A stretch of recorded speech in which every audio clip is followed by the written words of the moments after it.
pag-usapan po natin. Ladies and gentlemen, mamaya po alas 5 ang pag-umpisa ng confirmation of charges sa kaso na sinampa laban kay Digong Duterte.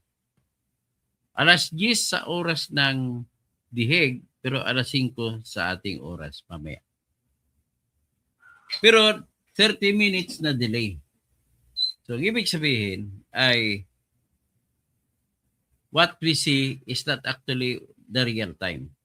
But anyway, kontento na lang muna ako. Total, marami pa rin ito. Issue pa rin ito. Gusto ko may ipaliwanag sa lahat na kampante po ako bilang isang doktor ng jurisprudence na magsasabi na talagang mananaig si Digong dito sa kasong ito at iiyak palalo mga biktimang ito. Sapagkat po wala na tayong magagawa kasi wala na pong jurisdiction ang ICC kay Digong. Ngayon, marami nagsasabi, di ba na-desisyonan na yan? Ang masasagot ko lamang, yes, na-desisyonan, pero ang nag-desisyon ay yung pre-trial chamber ng mga judge. At yung decision nila ay hindi pa final, sapagkat po, ay ang magdidesisyon dyan, inapila po kasi ng mga abogado ni Digong doon sa appeals chamber. Iba yung judge sa pre-trial chamber, iba rin ang judge doon sa appeals chamber. So, basically, kung timeline pag-usapan natin, October, nagsampa ng kasong request to dismiss the case ang mga abogado ni Digong, pero dito sinampa sa pre-trial chamber ng mga judge. Nagpalitan ng sagot, ang argumento nila ay simple lang. Sapagkat hindi naman kasapi ng ang Pilipinas ng ICC, so wala nang kapangyarihan ang ICC na makialam sa atin. Nung panahon na sinampa ang kaso laban kay Digong ay hindi na po kasapi ang Pilipinas. Yan ang argumento nila na Attorney Kaufman dito sa baba. Pero mamaya ko na itatakil yung argumento kasi pareho din binitbit nila pataas. Yung argumento nila po ay tinanggihan ng pre-trial chamber judge. Ang argumento naman ng kalaban nila ay nabinitbit ng pataas kahit sabihin natin, naniniwala din sila na dapat pag sinampa mo ang kaso ay kasapi pa ang Pilipinas ng ICC. Pero ang kanilang kwalifikasyon, pero ang katotohanan, meron pa pong Article 1 to 7 kasi ang membership ng Pilipinas sa DIHEG, sa ICC, ay kailangan member pa tayong Pilipinas kung pagbasihan mo po ay ang Article 12, Paragraph 2 at saka Article 13, Paragraph 3 ng Rome Statute. Very clear kasi sinabi. Pero sa Article 1 to 7 ng parihong batas din ay nagsasabi kahit nakaalis ka na sa ICC ay may dalawang obligasyon na nananatili. Yung tinatawag nilang residual obligations. Ano ba yung residual obligations? Pag residual, nananatili o naiwan obligasyon. So, ang unang obligasyon ay yung obligasyon na kung merong kasunduan na nangyari sa gitna ng ICC at Pilipinas ay kahit aalis pa ang Pilipinas sa ICC ay magtutuloy-tuloy yun na ipatupad kung ano man ang kasunduan na meron.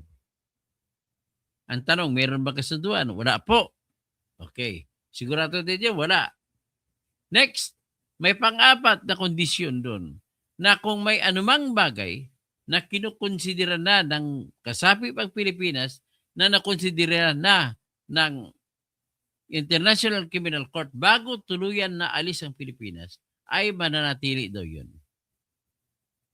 Ngayon, ano yun?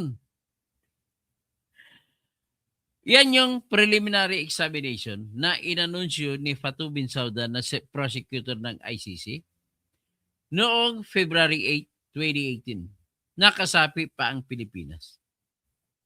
Bakit kailan natanggal ang Pilipinas sa ICC? Ang Pilipinas ay nagsampa ng pag-alis sa ICC noong March 16, 2018. At dahil nakasaad sa batas dito sa Article 127 na ang effectivity ng pag-alis ay 1 year mula nung sinampa ang pag-withdraw o pagkalas, ay antayin mo munang 1 year. So kung March 16, 2018 sinampa, ang last day niya is March 16, 2019. Bagkus sa March 17, 2019 ay hindi na tayo kasapi. Bakit? Kailan ba sinampa ng ICC Prosecutor's Office ang kaso o request for investigation laban kay Digong? Noong May 24, 2021 na lamang, mahigit 2 taon na nakalipas. So wala na. At nung sinampa nila yan, inaprobahan niya ng pre-trial chamber, yung mababang judge yan, mababang korte. Pre-trial chamber, inaprobahan nila yung noong September 15, 2019 at 2021. So, ganun ang nangyari. In other words, ang argumento ng mga abogado ni Duterte ay hindi na tayo kasapi sa ICC nung sinampa nila ang kaso laban kay Duterte. Paano pala ang pagsampa? Ang pagsampa ay ginawa nila sa pamamagitan ng pag-request ng investigasyon. Okay? Ganun ang argumento nila. Ang argumento naman ng kalaban, ulitin ko lang, si Atty. Conti, nagsasabi, itong argumento nila ng Prosecutor Mendiaye, na kahit pa na kumalas na ang Pilipinas at hindi nakasapi ang Pilipinas sa araw ng sinampa namin ang request for investigation, ay meron pa rin tinatawag na nangyari na preliminary examination na obligado ang Pilipinas na mananatili sa kamay ng ICC. At yun nga yung tinatawag na preliminary examination. May buntag, Mil NSG. Maganda ate, thank you Doc. So clear ang paliwanag mo. Siya, very clear yan ha. Pero ang kabila, ang sabi nila, dahil mayroong preliminary examination na nangyari at sinabi din sa pang-apat na kondisyon sa Article 127 na kung merong anumang bagay na konsidera na ng korte ay mananatili. Ang tanong, kinatigan niyang ang pre-trial chamber, talo si Duterte. So nangyari, umakyat siya sa appeals chamber. Pag-akyat niya sa appeals chamber, the same argument. Pero siguro sa tingin ko nakikinig si Kaufman sa akin. Pinatapang niya, pinaganda niya yung argumento niya sa apila. At ang kagandahan naman sa desisyon ng pre-trial chamber, kahit talo si Duterte, sinabi ng pre-trial chamber, oo, naniniwala kami na kung hindi na member, ay hindi na wala ng jurisdiction. Bagkus lamang, sinabi ng pre-trial chamber, nagawa kasi yung preliminary examination noong February 8, 2018 at kasapi pang Pilipinas. Kaya manatili pa rin.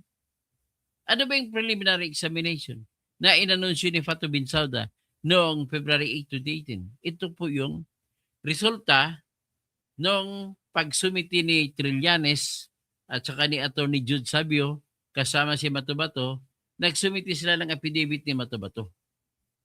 At kaya magpapel pa. Na kung saan si Edgar Matubato ay nagkwento na isa doon siyang utusan ni Duterte na pumapatay doon sa Davao City. Itong kwento kay Matubato ay panahon pa yun ng Davao.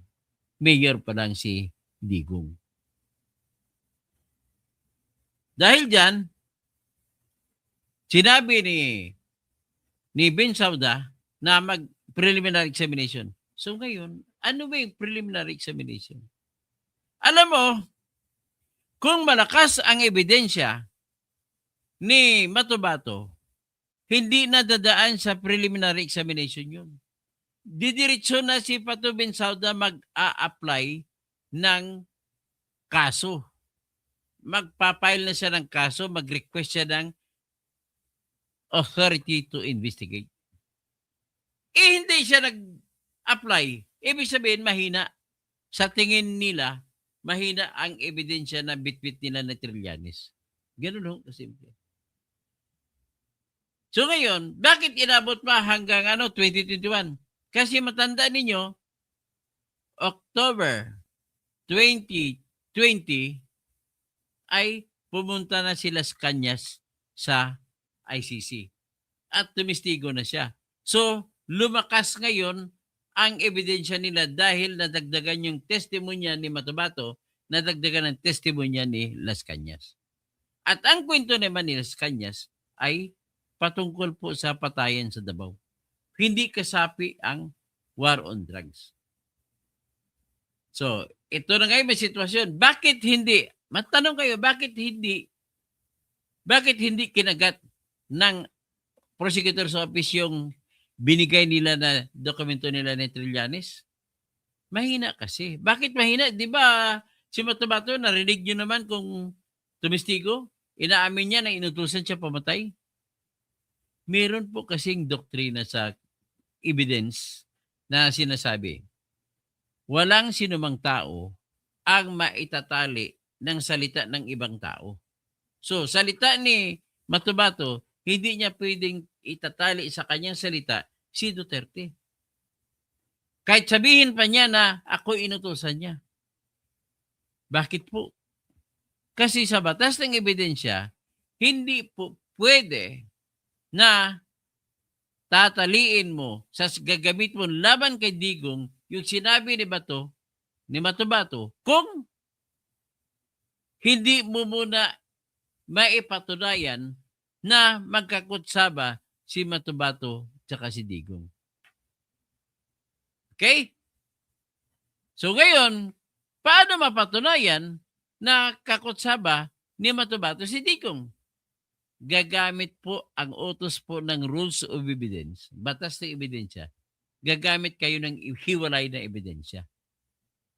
Hindi pwede gamitin ebidensya para patunayan ang pagiging magkasabwat, yung salita ni Matubato ay hindi pwede rin gamitin. Kailangan hiwalay ng ebidensya. Ano yon?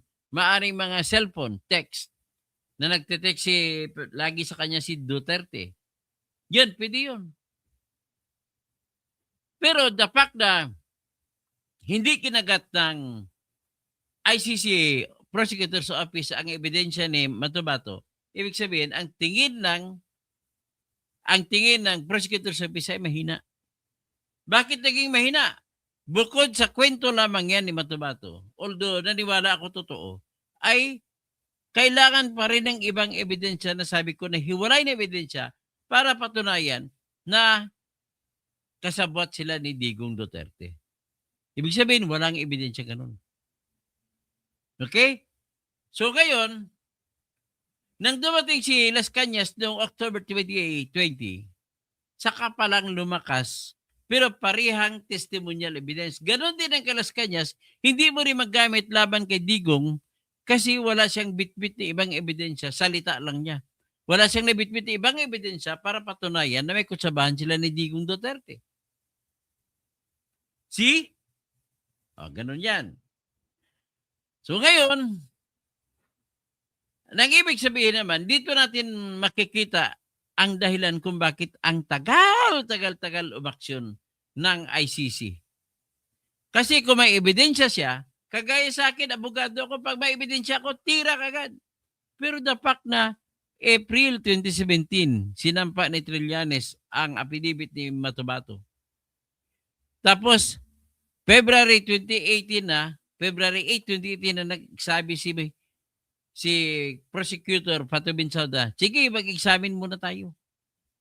Anong ginagawa sa examination? Maliban sa pagtanggap ng mga ibang ebidensya, ay nagsisearch sa internet, nagsisearch sa mga Human Rights Watch, Amnesty International, at saka iba pang websites ng mga human rights violations.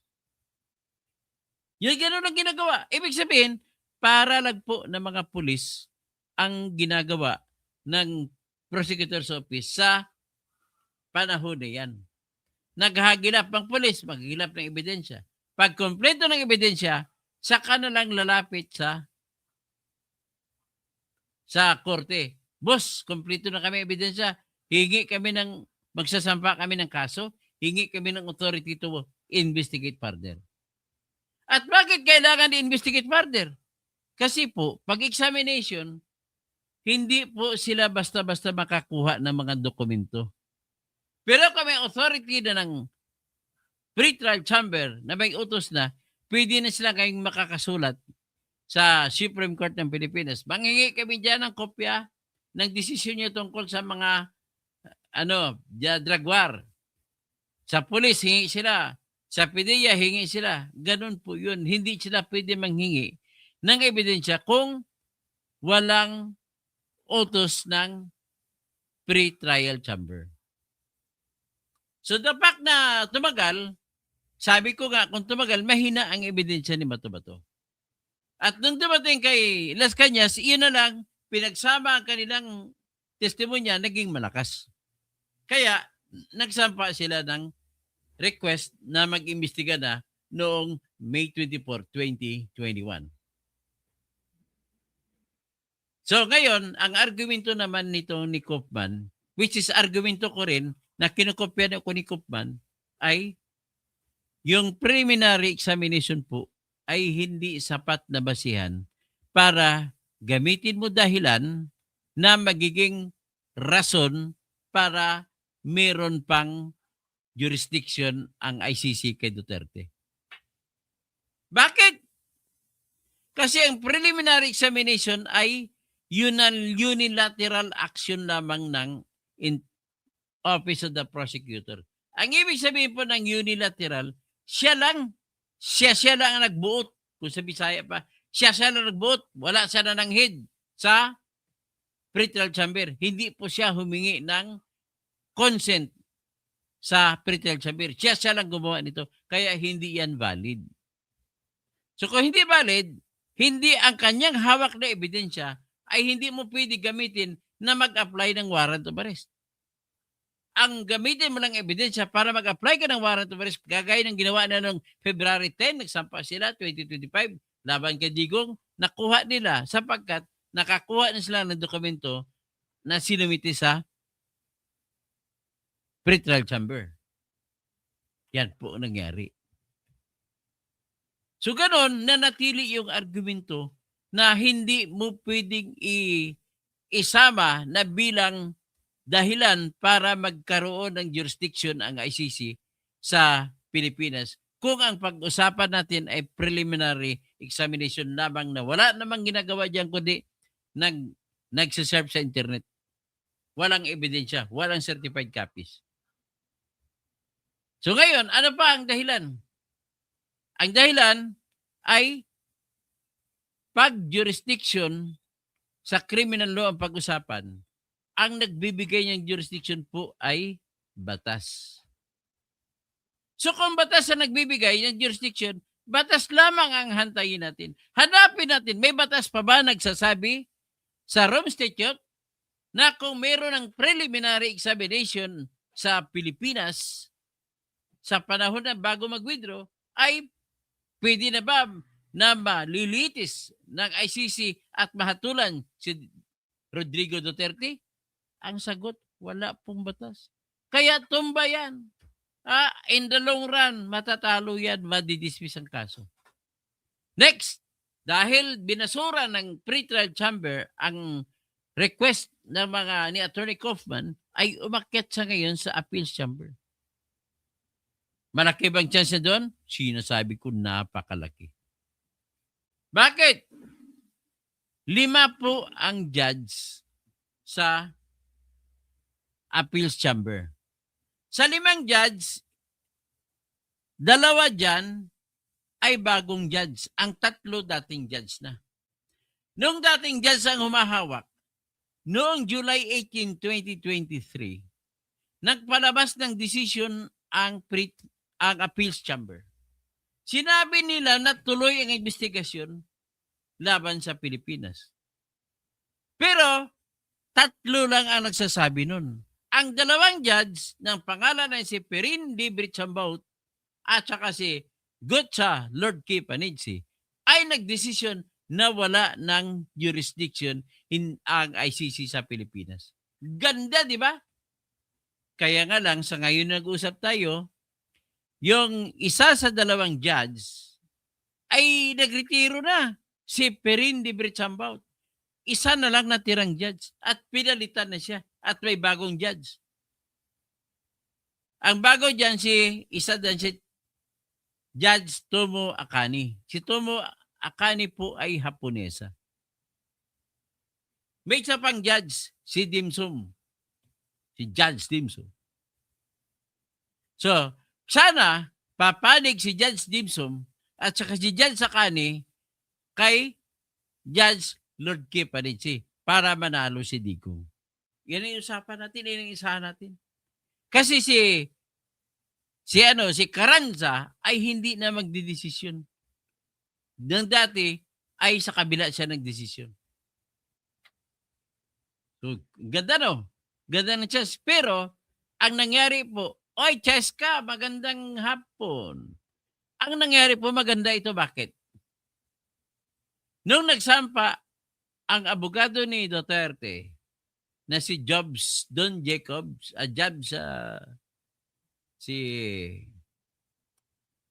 si Kaufman at si Jacobs ay inargue nila ganun din.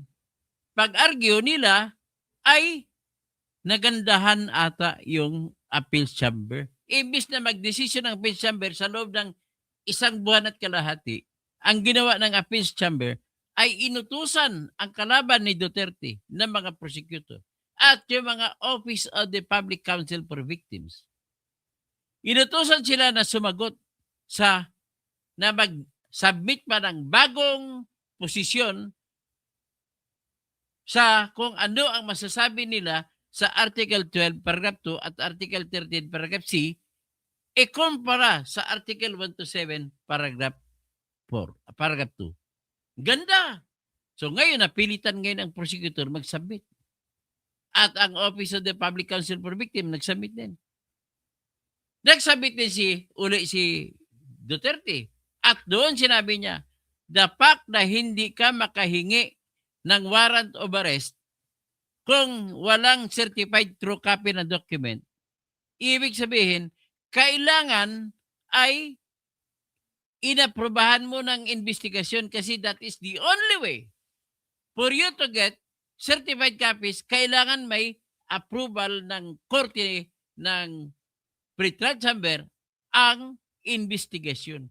Kasi kung walang approval ay hindi sila bibigyan ng Supreme Court ng kopya ng mga records ng mga namatay. See? Ang ganda ng argumento, no? Napaka-powerful ng argumento. So, ibig sabihin,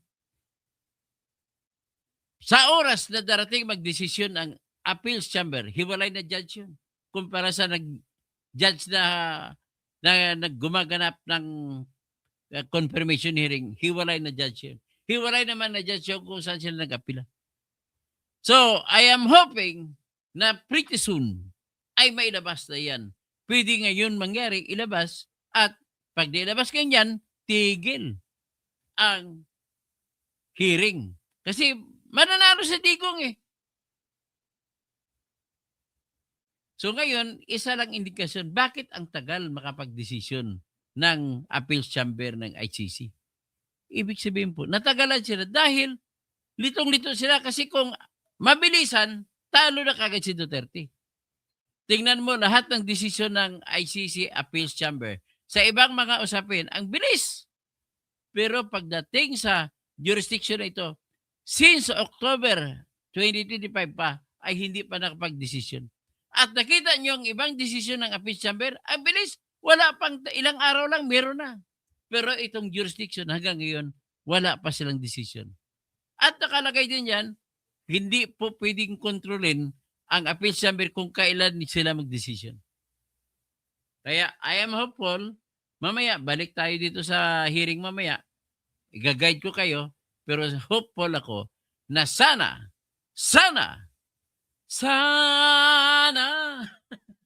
mailabas na ang decision ng appeal chamber na magbabasura sa kaso at magdideklara wala nang jurisdiction ang ICC sa Pilipinas. Mabuhay! Kaya kayo na mga kamanak ng biktima, naawa talaga ako sa inyo.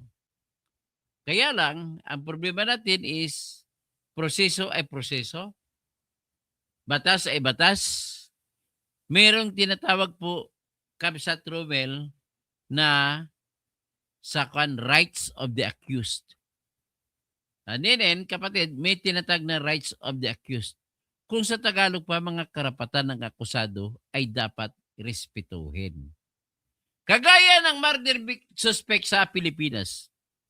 Pwede ba siya kung makita siya na 1 taon na, walang warrant, 1 taon bago pagkatapos mangyari yung rape, tapos ituro sa iyo, ikaw pulis, ituro sa iyo ng tatay, yan ang rape sa anak ko. Hulihin mo ba yon? Hindi. Kailangan idaan sa korte. Kaya mali po yung ginawa nila na hinuli si Duterte, tapos ay dinala sa dihig. So, may isa akong hope na iko-consider sana ni Atty. Kaufman. Atty. Kaufman, makinig ka sa akin. Mamaya, magbablog ako kasi magpahinga muna ako. Okay, Kamsat. Si Althea Gesta, ganda ng topic mo, Tony. Hanggang doon lang para maintindihan nyo. Tuloy na po dasal natin. Tapos, toxic yung sinasabi mo, lako na. May kabubuhan po kasi, kaya hindi ko nababasahin. Jing Onciano. Good morning, sir. Atty. Toto, God bless you. Mabuhay ka, sir. Andy Soria. Oy, inaanak. Kumusta ka man? Andiyan ka ba sa Amerika? Si Rosemary Reginan. Good noon, attorney. Ramel Bingson, good morning po. Tirador, Doktor, Toto, batas ay batas. Tama po yan, batas ay batas. Werso Namente, paano kung ma-confirm? Ay, imposible. Halos imposible. Wala akong nakikitang dahilan para ma-confirm. Kaya nga, umiiyak-iyak kanina si Nery Colmenares. Maya, yung press ko nila, ipi-play ko. Si Cheska, I love you. Tapos si Gilbert Anza, maayong ogto attorney. So, Romeo Bundok Jr. Timoteo Maturan, good day po, Attorney Doc Toto. Kausing, naasar na po ako sa gobyerno ni Marcos. Okay. Hindi lang ikaw, marami tayo. Kamuti, puro manok at langaw pa lang daw ang nakapatay niya, yawa. Patawa naman yun. Huwag naman tayo magpilosopo. Giovanni Severo, Sir Toto, napakalinaw po ng paliwanag mo. Salamat po. Dati ayaw manood sa iyo, kala ko anti-Duterte. Hindi naman. Pur batas ako, nagkataon ng pabor kay Duterte yung batas. Helen Bagyo, kamuti, sabi ni Bato-Bato, killer daw siya. Pero wala pa raw siyang napatay. Okay? Althea Gesta, dapat sana ang kawatan sa gobyerno ang dapat na kulong. Tama, mas karumal-dumal pa sa pagpatayan. Michael Pinarok, huwag ka na mag-abogado, di ka naman nagpapaliwanag ako, hindi ako nag-abogado. Ano ka ba? Hindi mo pala alam kung anong pag-abogado at alam mong hindi pag-abogado. Tama, hindi po pwedeng statement lang. Tapos Romelo Arconado, kalbo daw ako. Ngayon, kung kalbo, ay tanggalin na kita pag lahat ng tumawag sa akin ng kalbo, tanggal. Okay, tanggal. Mark Carlson, okay lang yan. Tinawag ako ni Jaime Gonzales na bubu. Okay lang yan. Kasi hindi naman yun, base naman sa kaalaman eh. Sa Sweet Love Grace, good afternoon po, attorney. Kamote, shout out Sir Toto Kausing. Sa El Macho Guapito, Macho Guapito raw ako. Sino nagsabi na ako'y gulong-gulo? Hoy, bugok, talo si Duterte sa kaso niya. Sige, pustahan tayo. Still, sayang lisensya nito, walang kwenta. Ganun ba? Okay lang, hindi mo naman ako tinawag na kalbo, okay lang. Makupa L, ikaw daw diretso sa ditso. Sino Makupa L dito? Lorna, Larny Cunyales, kahit anong galing dyan mo sa pagsasalita, mabubulok si tatay nyo. Okay lang yung opinion mo yan eh. Wala na akong magagawa dyan. Makupa L, balita ko po, malapit na daw maging cartoon si Inday. Ay, hindi naman. Kwento lang yan. Bakit kayo ayaw nyo ba't si Sara ang tinitira nyo? Grabe ang pagnanakaw ni BBM, bakit hindi nyo nitirahin yun? Mga ugok pa kayo? O mga bubo ba kayo? O Eduardo Dudano, tuloy dahil sa parang ayaw talagang bitawan ng ICC PRRD, parang naniwala na ako na extension ang ICC sa Kangaroo Court ng Pinas na kontrolado ngayon ng mag-asawang sindikato. So, Jam Queen, di nga. So, El Macho, huwag ka nang umasa. Ay, okay lang yun. Opinion mo yun. Dominic Obiado, galing naman ni Atty. Toto. Yung iba nagalingan sa akin, yung iba tiyatag ko kalbo. Iba, mabuhay Dok Toto. Sa iyo lang ako nakikinig. Salamat po. So, Takashi Rosita, good afternoon po, Dr. Toto. Tapos si Magandati, thank you, Doc. So clear ang paliwanag. So loud and clear. Bilinis J, Maing Buntag, Ron Robert Go. Tapos sino pa? Bernard Magtibay, Daryl Hispano, maniwala doon sa akin. Hindi ka na maniwala, okay lang. Okay, hanggang dyan lang muna, no? Meron pa iba dito. Si Ben Marhuerte, humabot pa. Altiag Gesta, ganda ng topic mo, attorney. Tapos Fanny Periol. Okay, hanggang dyan lang muna. Please naman, bigyan nyo naman ako kung may sobra kayo. Kung may sobra kayo sa GCash.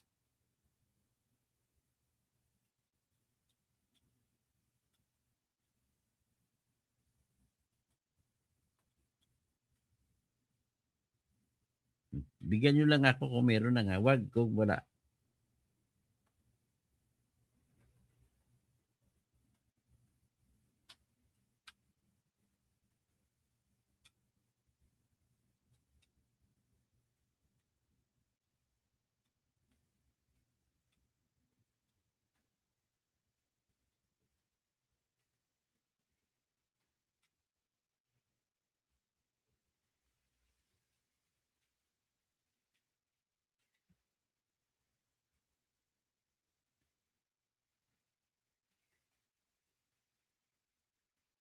Yan. Kung may sobra lang kayo, ha? Tapos, sino pang isa tatawagin natin? Iba may humabol eh. Si Dondon Bayot. Yes, sa to ni Toto. Para sa Tatay Digong. Di talaga nila pagkatiwalaan kasi bayad na ang ICC ni Natamba. Altiagista, galit sila ni Digong pero sa mga kawatan ngayon, Tikom. Eugene Bakyal, God bless. Tapos, was magic mushroom. Only fools don't change their minds. Vicky Mansion. Good afternoon, Toto Tirador watching from Lucena. Magandang hapon po. So, sino pa? Mintik La Chica. Kalbo. Yan. Namabalis ka na, bawal yan. Di. Namamalimos. Pati, ban ng dayusir to pag tinawag mo kong kalbo. Okay. Sir Toto, mabuhay ka. Tumakbo ka sa pagkasini. Tutulong ako. Salamat po. Flora Altamera. Maayong kunto, sir. Okay. Kanako sa imong pagpasabot. Nindot. Paminawon. Salamat. Salamat di ay nimo. Grace Tuhig. Gayaan mo sila, attorney. Hindi sila maniwala sa iyo. Nga attorney, gwapong kalbo. Yun. wrong turn, Adam. Trader ka sa amin. Pinapanood ka namin dati. Pero ay, huwag ka na tumingin ngayon. Huwag ka na kumanood. Iban na lang kita. Ay, okay lang. Kumanood ka. Hindi kita ibaban. Nasa iyo yan. Kasi unang-una, wrong turn. Ang kaisipan mo ay mababaw. Ang pinaglalaban ko ay batas na tinapakan na nilabag nila ni BBM. So, ikaw, ibig sabihin, ang kalidad mong tao, basta galit ka lang sa tao, okay lang sa'yo pag nilabag ang batas. Ganun po ang assessment ko sa'yo. Pasensya na, ha? So iyan na lang. Maraming salamat po. Like, share, at please join my channel. 75 pesos a month lang naman yun. At please, pabigyan nyo naman ako ng tinatawag na palipad, yung super sticker. At pakilike sa aking Facebook, pakilike sa aking Instagram, sa aking TikTok, aking X. Okay, so maraming salamat po.